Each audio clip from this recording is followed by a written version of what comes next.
If you are interested in indoor putting green, you are in right place. I will show you the 5 best ever indoor putting green, which is the best in rating and pricing. The VariSpeed putting system is the one mat that has it all. The unique VariSpeed mat fibers allow you to choose 4 different putting speeds on a single mat. Simply brush the mat using the supplied roller and you're ready to putt. The fibers stay in position and change the resistance against the ball. When the mat is brushed towards the fast arrows, putt in the direction of the fast arrows for the fastest speed, which stimps at 13. Putt in the opposite direction to change the speed to stimp 10.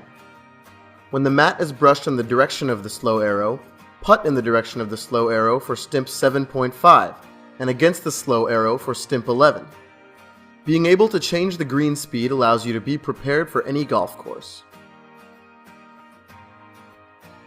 The VariSpeed putting system also gives you the ability to add custom brakes using the supplied brake wedge. Adjust the height of the wedge and slip it under the mat. Now you're putting with the pros. The special mat fibers allow you to analyze every putt by creating ball traces.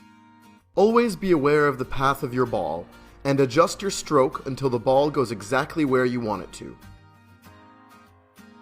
The included manual provides great training exercises that will certainly make a difference on the course. The VariSpeed putting system is also great for entertaining. The included manual has fun game ideas that are sure to be a hit for any golf fan.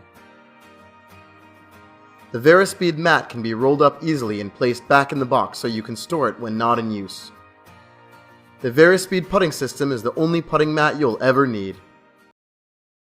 Grab your golf game by the grassroots with the Putt-A-BOUT Par 3 putting green. The Par 3 has a look and feel of a real bent grass green with stimp speeds from 11 to 13. Every tournament wants them. Every private course wants to copy them. Now you can have a modern golf green with that perfect speed at home. It's definitely improved my short putting game. It's the most realistic indoor-outdoor practice mat available, with its smooth incline, 3 deep pockets, and sand traps to catch those missed putts. The Par 3 is the best practice mat I've ever used. The Putt-A-BOUT Par 3 is made of a custom blend of PET resin with a basket weave non-skid backing that lets the Par 3 roll out smooth and crease-free every time for years to come. The Putt-A-BOUT Par 3 is the best practice mat I've ever used, and it's half the price. With the Par 3, you'll never miss another round of golf again. Hi there, Sean Webb here, PGA golf professional and Director of Instruction at David Tom's Golf Academy. I want to shoot this quick video to discuss some of the differences that are between my mat that I sell on Amazon and a competitor mat that also sells on Amazon. I've been getting a lot of questions between these two mats and what the key differences are and why my mat sells for a higher price, and there's a couple of really important reasons for that, and we'll get into them in a minute.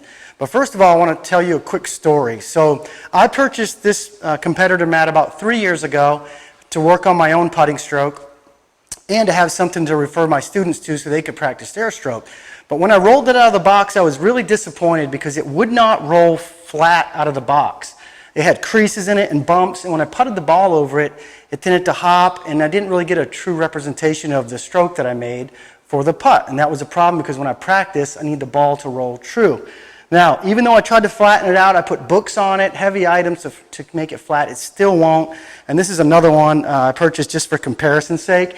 And again, the same thing, it really doesn't want to get flat even when I'm pulling on it. So the other problem is the holes aren't really deep enough. So when you putt to these holes, a lot of times even at a good speed, the putts will fall out. So that was a problem for me. So what I decided to do, I took matters into my own hands and created my own version of a putting mat. So I made it with heavy-duty commercial grade materials. You're going to see in a minute. I'm going to pull it closer to you so you can see it. So the mat, because of those heavier materials, lays completely flat, and the foam is of higher quality and it's thicker on the back end, so the holes are slightly deeper so the ball stays in the hole. So I was able to remedy all the issues I had with the competitor mat with my mat. So let me putt here on this one. So the problem I had when I putted this ball, it would hop around And that ball hopped the entire time down the mat, and that one ended up staying in. But it did hop and bump. And my mat, when I putt on it, this ball rolls absolutely true and perfect every single time. And you don't have the issues you have with this other mat with the ball hopping. So let's take a look underneath so I can show you the key differences. So if I pull these up here, do a little bit of a show and tell. If I hold this mat just with my fingers, you can see how flimsy it is. It almost folds up like it would a sheet that goes on your bed. There's really no structure to this.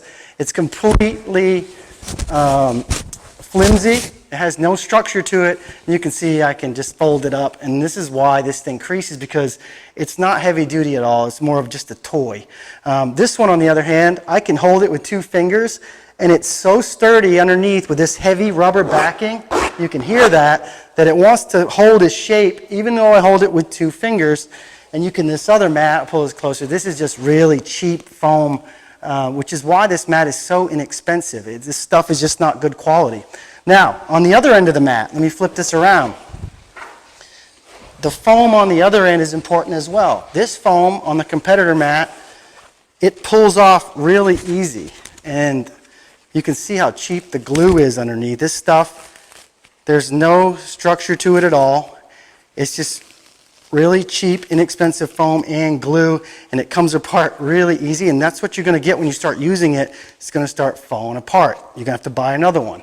So that's the problem that you're going to have with this one, is that you're going to have to keep replacing it. Mine, on the other hand, this foam, again, heavy duty, the glue is stronger, and I can pull on this. You can see me pulling on that foam, and it's not coming off. So I'm grabbing it in several spots. This thing is not going to come apart. It's so much more heavy duty than this one. That's why it costs more, because the materials are so much more expensive. So again, you get what you pay for in life. You can see how this mat is not going to hold up. It's going to crease, and it's basically just one that you're going to have to keep replacing. Mine, on the other hand, sturdy. It's going to last you a long time, and if something does happen and you have an issue with it, we'll replace it for free.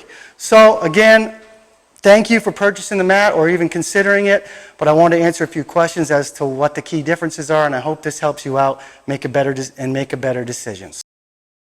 So Sunday morning at Augusta, I go downstairs, roll a few putts on my perfect practice mat while I'm waiting for my breakfast.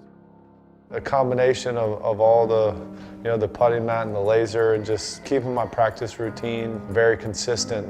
That's why I've had such success this year.